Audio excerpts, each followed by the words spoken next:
क्या आप जानते हैं सत्यमेव जयते हमारा राष्ट्रीय नारा है, पर कब अपनाया हमने ये नारा? हमें मिला कहाँ से? क्या है इसका अर्थ? हमें इस नारा से क्या मोटिवेशन मिलता है? आइए जानते हैं इस वीडियो में।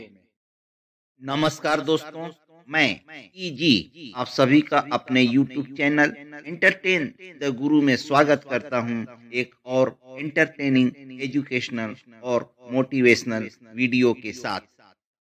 सत्यमेव जयते, इसका संस्कृत में विस्तृत रूप है सत्यम एव जयते, अर्थात सत्य ही जीतता है, या हम कह सकते हैं कि सत्य की ही जीत होती है, और अंग्रेजी में इसका मतलब होता है ट्रूथ एलोन ट्रियम्फ्स। आइए जानते हैं इसका इतिहास।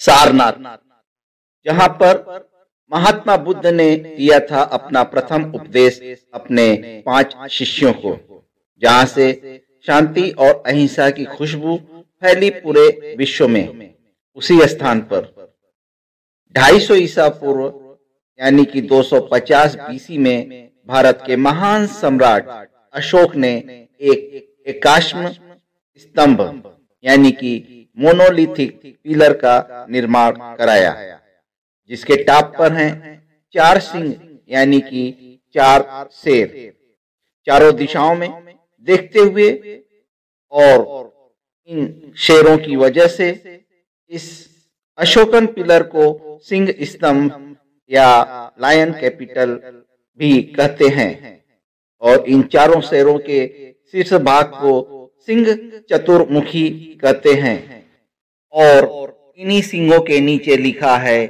सत्यमेव जयते। पर इस सिंह स्तंभ पर ये वाक्य लिया कहां से गया है, जानते हैं आगे, तो वीडियो को अंत तक जरूर देखिएगा प्लीज। उपनिषद हिंदू धर्म के महत्वपूर्ण श्रुति धर्म ग्रंथ। श्रुति अर्थात सुना हुआ, यानी कि ईश्वर की वाणी, जो प्राचीन काल में ऋषियों द्वारा सुनी गई थी और उनके शिष्यों द्वारा सुनकर जगत में, विश्व में फैलाई गई थी।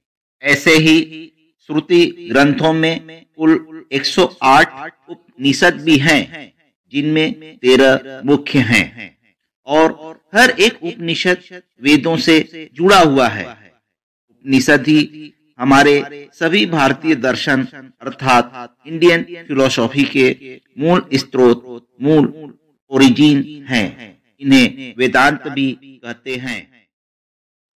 इन्हीं उपनिषदों में एक उपनिषद है मुंडकोपनिषद, जो अथर्ववेद के मंत्र भाग के अंतर्गत आता है। मुंडकोपनिषद करीब 1200 ईसा पूर्व से 600 ईसा पूर्व में लिखा गया है, और इसी मुंडकोपनिषद का सर्वज्ञात मंत्र है सत्यमेव जयते, यानी कि लायन कैपिटल पे जो मंत्र, जो वाक्य लिया गया है, वह मुंडकोपनिषद से लिया गया है। पर इस मंत्र को राष्ट्रपटल पर आम जनता के बीच प्रचार करने में महत्वपूर्ण भूमिका निभाई थी काशी हिंदू विश्वविद्यालय यानी कि बनारस हिंदू यूनिवर्सिटी के संस्थापक महामना पंडित मदन मोहन मालवीय जी ने। विशेषतः कांग्रेस के सभापति के रूप में उनके द्वितीय कार्यकाल के दौरान 1918 में यह मंत्र काफी प्रचलित हुआ, और आजादी के बाद 26 जनवरी 1950 को सत्यमेव जयते को राष्ट्रीय नारा घोषित किया गया, जिसे भारत का राष्ट्रीय आदर्श वाक्य भी कहते हैं। तो कैसी लगी यह जानकारी आपको? प्लीज कमेंट जरूर कीजिएगा, और अगर यह वीडियो पसंद आया हो तो लाइक और शेयर जरूर करें, और इस चैनल को भी सब्सक्राइब करें प्लीज। और अब जानते हैं सत्य यानी ट्रूथ के बारे में कुछ महत्वपूर्ण तथ्य, जो हमें अवश्य ही मोटिवेट करेंगे कि हम हमेशा सत्य ही बोलें, क्योंकि सत्यमेव जयते, अर्थात सत्य की हमेशा जीत होती है। लेकिन यह जीत हमेशा आसान नहीं होती है।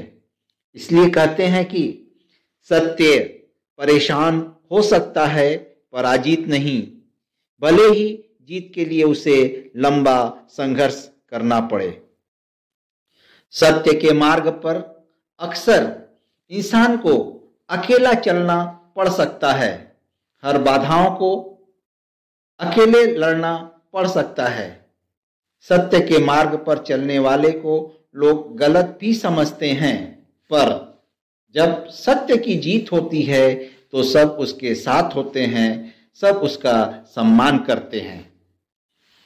सत्य हमेशा बहुत ही कड़वा और कर्कश होता है, पर यह किसी को छलता नहीं है।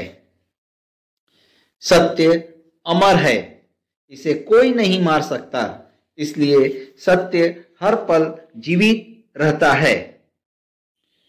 अगर मनुष्य आलोचना में छुपे हुए सत्य को और प्रशंसा में छुपे हुए झूठ को समझ जाए तो उसके आधे समस्याओं का हल अपने आप हो जाएगा। इसीलिए कहते हैं कि सच्चाई के रास्ते पर चलना हमेशा फायदेमंद होता है, क्योंकि बहुत कम लोग इस रास्ते पर चलते हैं, तो इस राह पर भीड़ बहुत कम होती है यारों।